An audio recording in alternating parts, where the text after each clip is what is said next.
ఓం నమ శివాయ. శ్రీకంఠేశ్వర ఆలయం కర్ణాటకలోని పురాతన ప్రసిద్ధ పుణ్యక్షేత్రం కపిల నదికి ఒడ్డున ఉంది ఈ ఆలయం. ఇక్కడ శివుడు ఉంటారు. ఆయన్ని శ్రీకంఠేశ్వరుడు మరియు నంజుండేశ్వరుడు అని పిలుస్తారండి.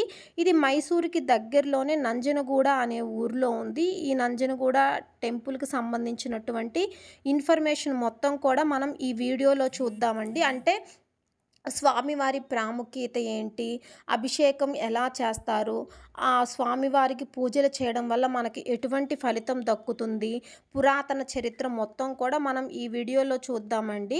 ఒకవేళ ఎవరైనా సరే ఫస్ట్ టైం కనుక నా ఛానల్ని చూస్తున్నట్లయితే కనుక దయచేసి సబ్స్క్రైబ్ చేసుకోండి. అదేవిధంగా వీడియో నచ్చితే ఒక లైక్ చేయండి. మీరు చేసేటువంటి లైక్ వల్ల ఈ వీడియో వేరే వాళ్ళకి షేర్ అవుతుంది. నంజనగూడ మైసూర్ నుంచి నంజనగూడకి వెళ్ళాలి అనుకున్నట్లయితే 25 కిలోమీటర్లు ఉంటుందండి. మైసూర్ నుంచి మనం ఎటువంటి ఇబ్బంది లేకుండా వెళ్ళొచ్చు. ట్రైన్ అండ్ బస్ ఫెసిలిటీస్ కూడా ఉన్నవి. 10 నిమిషాలకు ఒకసారి బస్ అయితే ఉందండి. అదే బెంగళూరు నుంచి వెళ్ళాలి అనుకున్నట్లయితే కనుక డైరెక్ట్ ట్రైన్ ఉంది. డైరెక్ట్ ట్రైన్ నంజనగూడకి వెళ్ళవచ్చు. నంజనగూడని దక్షిణ కాశీ అని అంటారండి. అంటే నంజనగూడని దక్షిణ కాశీతో పోలుస్తారు. ఇక్కడ ఉండేటువంటి శ్రీకంఠేశ్వర స్వామివారు చాలా శక్తివంతమైనటువంటి స్వామివారు. మనం ఒకవేళ ఇక్కడ స్టే చేయాలి అన్నట్లయితే కనుక రూమ్స్ ఉన్నవి. అలాగే లగేజీ పెట్టుకోవడానికి లాకర్ ఫెసిలిటీ కూడా ఉన్నదండి. ఇక్కడ శ్రీకంఠేశ్వర స్వామి వారిని నంజుండేశ్వర స్వామి అని కూడా పిలుస్తారు. పురాణాల ప్రకారం దేవతలు, రాక్షసులు అమృతం కోసం సముద్రాన్ని మదిస్తారు. సాగర మదనంలో అమృతం కన్నా ముందు విషం వస్తుంది కదా, ఆ విషం అంతా కూడా లోకమంతా విస్తరించకుండా స్వామివారు కంఠంలో నింపుకుంటారు శివుడు. ఆ విషం శివుని కంఠంలో నిలిచిపోయి కంఠం నీలంగా మారిపోతుంది. అప్పటి నుండి ఈశ్వరుడు నీలకంఠుడిగా పిలువబడతారు. కన్నడలో నంజనగూడ అంటే నంజుడి యొక్క నివాస స్థానం అని అర్థం. నంజుడు అంటే శివుడి యొక్క నివాస స్థానం అని చెప్పేసి అర్థం అండి. ఇక్కడ వచ్చేటప్పటికి మనకి స్వామివారిని దర్శనానికి ముందుగానే ఇక్కడ కపిల నది ఉంటుందండి. ఇక్కడ కపిల నదికి వెళ్ళి ఇక్కడ చూసారా, కపిల నదికి దారి అని ఉంటుంది. చాలా పెద్ద బోట్తో ఉంటుంది. ఆ కపిల నదికి వెళ్ళేసి మనం అక్కడ స్నానం చేసేసి తరువాత స్వామివారిని దర్శించుకోవాలి. ఇక్కడే మనకి బోటు, హార్స్ రైడింగ్, వాటర్ లోపల బోటు కూడా ఉంటుంది. ఇక్కడ హార్స్ రైడింగ్కి వచ్చేటప్పటికి 100 రూపీస్ తీసుకుంటారు పర్ పర్సన్కి వచ్చేటప్పటికి. అక్కడ ఒక రౌండ్ మొత్తం కూడా మనకి హార్స్ అయితే రైడ్ చేసేస్తారండి. ఇక్కడ వాటర్ చూసారా, చాలా ప్యూర్గా ఉంటాయండి. కపిల నది లేదా కబిని నది అని పిలుస్తారు. ఇది కావేరీ నది అండి. అంటే కావేరీకి ఉపనది ఇది. వాటర్ అయితే చాలా ప్యూర్గా ఉంటాయి. అందరూ కూడా దర్శనానికి వెళ్ళే ముందు కూడా ఈ నదికి వచ్చి స్నానం చేసే వెళ్తున్నారు. చూసారు, ఇక్కడ అందరూ కూడా స్నానం చేస్తూ ఉన్నారు. చూసారు కదా, స్నానం అయితే అందరూ చేస్తూనే ఉన్నారు. ఇక్కడ మా పిల్లలైతే కనుక కొంచెం సేపు హార్స్ ఎక్కేసి రైడ్ చేశారు. హార్స్ రైడింగ్ అయితే చాలా బాగుంది. ఇక్కడ మనం పార్కింగ్, ఒకవేళ కారులో ఎవరైనా వచ్చినట్లయితే కనుక కార్ పార్కింగ్ కూడా చేసుకోవచ్చండి. పార్కింగ్ కూడా ఎటువంటి ఇబ్బంది లేదు. ఇక్కడ బోర్డు కూడా ఉంది. ఇవి నీరు వచ్చేటప్పటికి ఇదిగోండి, నదీ తీర నంజనగూడ శ్రీకంఠేశ్వర స్వామి. ఇక్కడ నదికి ఆపోజిట్లో 3 నందులైతే ఉన్నాయండి. అందరూ కూడా ఇక్కడ దీపాలు వెలిగిస్తున్నాయి. ఆ తర్వాత మేమందరం కూడా కపిల నదిలో ఉన్నటువంటి బోట్ ఉంది కదా, ఆ బోట్లో ఎక్కేసాము. నీరైతే చాలా బాగున్నాయి. మా బాబు కొంచెం ఎంజాయ్ చేశాడు. పిల్లలకి హార్సు, బోటు అయితే కనుక చాలా చాలా ఇష్టపడతారు కదా. ఈ బోటుకు వచ్చేటప్పటికి మనం 4 నెంబర్స్ ఎక్కినా, 5 నెంబర్స్ ఎక్కినా, 6 నెంబర్స్ ఎక్కినా కూడా ఇది రౌండ్ బోట్ అండి. 200 రూపీస్ అయితే ఛార్జ్ చేస్తున్నారు. ఇంకా పెద్ద బోట్స్ కూడా ఉన్నాయి. అవైతే కనుక 500 రూపీస్ ఛార్జ్ చేస్తారు. బోట్ రైడింగ్ అయితే చాలా బాగుంటుంది. వాటర్ అయితే కనుక చాలా చాలా ప్యూర్గా కూడా ఉన్నాయండి. ఇక్కడ నుంచి మనం స్నానం చేసిన తర్వాత స్వామివారి దగ్గరికి, అంటే గుడి దగ్గరికి నడిచి వెళ్ళాలి అనుకుంటే కనుక 5 నిమిషాలు పడుతుంది. ఇప్పుడు మనం ఈ కపిల నది నుంచి గుడికి నడిచి వెళ్తాం కదా! ఈ నడిచి వెళ్ళే దారిలో ఒక చిన్న పార్క్ అయితే ఉందండి. పార్కులో ఇలా శివునిది చాలా పెద్ద విగ్రహం అయితే పెట్టారు. ఈ ప్లేస్‌లో అందరూ కూడా ఫోటోలు దిగడం అవంతా చేస్తూ ఉన్నారు. అక్కడ నడిచి వెళ్ళే దారిలోనే మనకి ఇట్లా శివుడిది వాటర్ ఫాల్ లాగా పెట్టేశారు. బట్ ఏంటంటే అది నైటే వాటర్ ఫాల్ వస్తుంది. డే టైమ్ అయితే ఉండదు. నైట్ టైమ్ మనకి లైటింగ్‌తో వాటర్ ఫాల్ అయితే ఉంటుందండి. చాలా ఈ నడిచి వెళ్ళే దారిలోనే మనకి ఇట్లా శివునికి సంబంధించినటువంటివి చాలా అయితే చాలా బావున్నాయి. ఇక్కడ మనకి ఆవు నెయ్యి, కొబ్బరికాయలు, అదేవిధంగా ఒత్తులు, పూజా సామాను, పువ్వులు, పండ్లు అన్నీ గూడా మనకి ఈ నడిచి వెళ్ళే దారిలోనే దొరుకుతాయండి.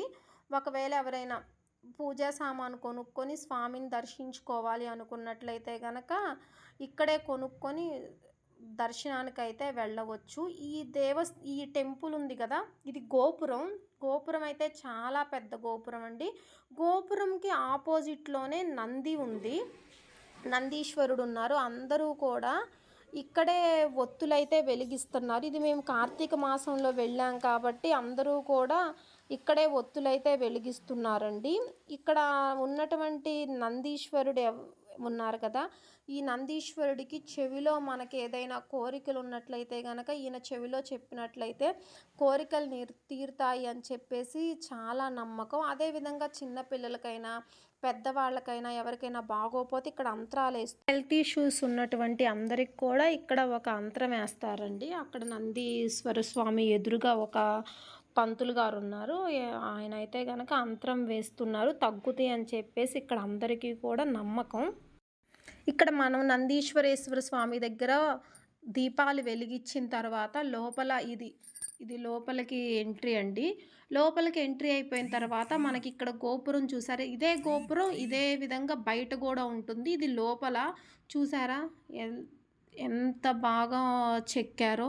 ఇది ఎప్పుడుదో 9, 11 శతాబ్దాల్లో చెక్కినటువంటి శిల్పాలండి. గోపురం అయితే చాలా చాలా పెద్దగా ఉండిద్ది. చూడడానికి కూడా చాలా అందంగా ఉంటుంది. గోపురం నుంచి మనం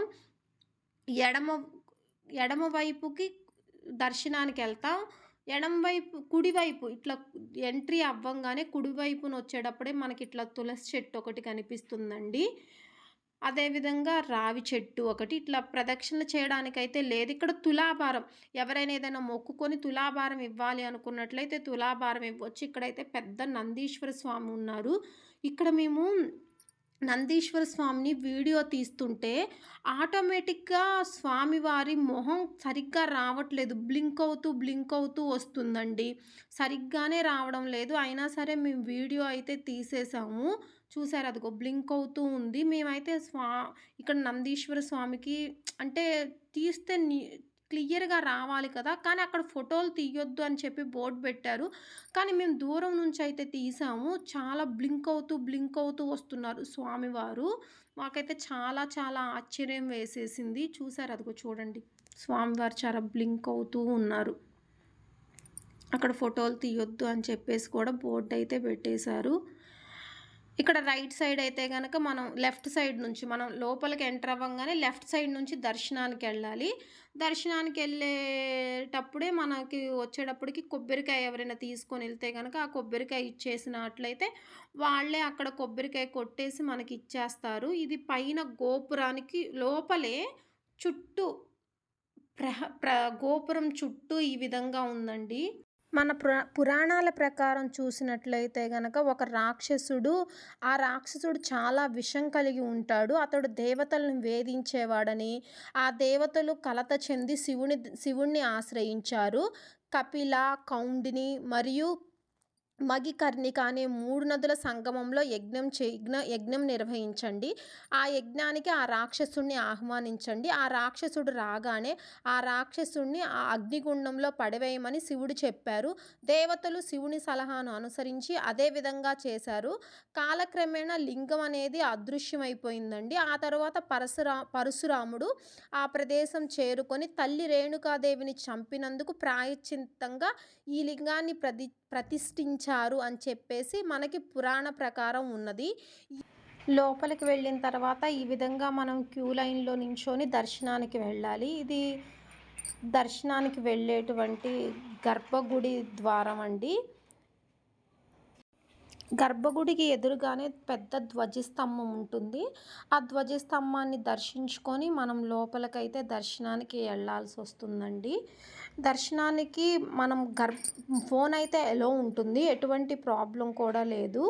ఆ లైన్‌లో నించొని మనం గర్భగుడి ద్వారం వరకు మాత్రమైతే గనక వీడియో తీసుకోవచ్చు. లోపల వెళ్ళిన తర్వాత స్వామివారి దర్శనం చేసుకునేటప్పుడైతే గనక స్వామివారిని వీడియో తీస్తే మాత్రం అక్కడ పంతులు గారులు ఎవరైనా చూసినట్లయితే గనక ఆ వీడియోలన్నీ కూడా మన చేత డిలీట్ చేపిస్తారు. మేమైతే ఇక్కడ దర్శనానికి వెళ్ళామిక.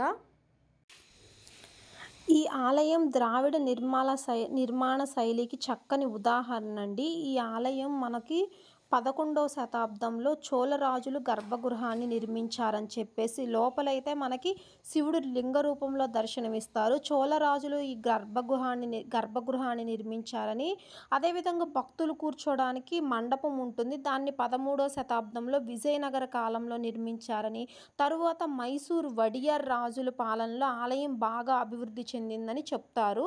ఇక ఆ దర్శనం అయిపోయిన తర్వాత బయటకొచ్చిన తర్వాత మనకి సుబ్రహ్మణ్యేశ్వర స్వామి, దక్షిణామూర్తి స్వామి ఉంటారు. అదేవిధంగా వెన్నతో చేసినటువంటి గణపతి కూడా ఉంటారు. వెన్న గణపతి. ఆ వెన్న గణపతిని దర్శనం అయిన తర్వాత పార్వతీదేవి వారి దర్శనం, నారాయణ స్వామి దర్శనం చేసుకోవాలండి. స్వామివారికి, శ్రీకంఠేశ్వర స్వామివారికి, పార్వతీదేవికి మధ్యలో నారాయణ స్వామి వారు ఉంటారు. ఆయన దర్శనం అయిపోయిన తర్వాత పార్వతీదేవి అమ్మవారి దర్శనం ఉంటుంది. ఆ అమ్మని దర్శనం చేసుకోవాలి. ఇక్కడ టిప్పు సుల్తాన్ స్థాపించారు ఈ వెన్న గణపతిని అని చెప్పేసి ఉందండి. సుబ్రహ్మణ్యేశ్వర స్వామి, చండీశ్వర స్వామి, నవగ్రహాలు, లోపల ఉన్నటువంటి నారాయణ స్వామి, పార్వతి అమ్మవారు, అదేవిధంగా ఇంకా చిన్న చిన్న లింగాలు కూడా మనకి ఈ సైడ్ అయితే దర్శనం ఇస్తూ ఉంటాయండి. చూసారా? చాలా పాతదండి టెంపుల్ అయితే మాత్రం. ఇక్కడ పార్వతీ అమ్మవారి సన్నిధి ఉంది కదా! అది పార్వతీదేవిది. ఆ తర్వాత ఇక్కడొచ్చేటప్పటికి స్వామివారు అత్యంత విషపూరితమైనటువంటి అసురుణ్ణి నాశనం చేసినందుకు విషాన్ని తగ్గించడానికి ప్రతిరోజు కూడా స్వామివారికి అన్నంతో అభిషేకం చేస్తారు. ఇక స్వామివారికొచ్చేటప్పటికి అన్నంతో చేసేటువంటి అభిషేకం మనం చూడాలి అనుకున్నట్లయితే కనుక రూ. 1500 టికెట్ తీసుకొని స్వామివారి అభిషేకం అయితే మనం చూడొచ్చండి. ఇక ఆ తర్వాత వచ్చేటప్పటికి ఇక్కడ స్వామివారికి వెన్న, ఎండు అల్లం, పంచదారతో చేసిన సుగంధభరితమైనటువంటి ఔషధం అయితే స్వామివారికి సమర్పిస్తారు ప్రతిరోజు కూడా. ఇక్కడ వచ్చేటప్పటికి ఆలయంలో పూజలు చేయడం వల్ల మనకి వ్యాధులు నయమవుతాయని, తెలిసి తెలియక చేసినటువంటి పాపాలకు క్షమాపణ స్వామివారికి చెప్పుకోవాలి. అదేవిధంగా దీర్ఘకాలంగా అనారోగ్యంతో బాధపడే వాళ్ళకి ఆలయంలో పూజలు చేస్తే ఆ దీర్ఘకాలిక అనారోగ్యాలు తగ్గుతాయి అని చెప్పేసి ఒక నమ్మకం అండి.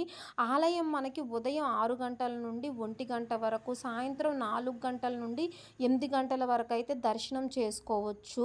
ఇక్కడ మనం దర్శనం అయిపోయిన తర్వాత మధ్యాహ్నం అన్నం దానం కూడా జరుగుతుందండి. మనం అన్నం కూడా తినొచ్చు. సాంబారు, రైస్, పెరుగన్నం, ఒక స్వీటు పెడతారు. అన్నం అయితే గనక ప్రతిరోజు ఉంటుంది ఇక్కడ అన్నదానం. చాలా బాగుంటుందండి. ఒక స్వీటు కూడా పెడతారు. ఇట్లా ఒక శనగలతో చేసినటువంటిది ప్రసాదం కూడా ఇక్కడ ఇస్తారు. మనం భోజనం చేసేసుకొని మనం తర్వాత ఇంటికైతే రావచ్చు. ఇక్కడ సంవత్సరంలో 2 సార్లు జాతర అయితే జరుగుతుంది. అప్పుడు భక్తులు అధిక సంఖ్యలో హాజరవుతారు. ఆ జాతర టైంలో గణేశుణ్ణి, సుబ్రహ్మణ్యేశ్వర స్వామిని, చండీశ్వర స్వామిని, శ్రీకంఠేశ్వరుడు, పార్వతీదేవి, నారాయణమూర్తి ఉత్సవ విగ్రహాలను రథాలపైన ఊరేగించి ప్రత్యేక పూజలు నిర్వహిస్తారని చెప్పేసి చెప్పారండి మనకిక్కడ. ఆలయం అయితే చాలా బాగుందండి. చూడదగ్గ ప్రదేశం ఈ ఆలయం అయితే గనక. ఎవరైనా మైసూర్ ఆల్రెడీ టూరిస్ట్ ప్లేస్ కాబట్టి ఎవరైనా మైసూర్ చూడడానికి వచ్చినట్లయితే కనుక మైసూర్కి దగ్గరలో 25 కిలోమీటర్ల దగ్గరలో ఉన్నటువంటి నంజనగూడ స్వామివారిని కూడా దర్శించుకోండి. అదేవిధంగా బెంగళూరు వాళ్ళు ఎవరైనా ఉన్నట్లయితే కనుక ఒక వీక్ ఆఫ్ రోజు అయితే కనుక మీరు నంజుండేశ్వర స్వామి దేవస్థానానికి వెళ్ళిరండి.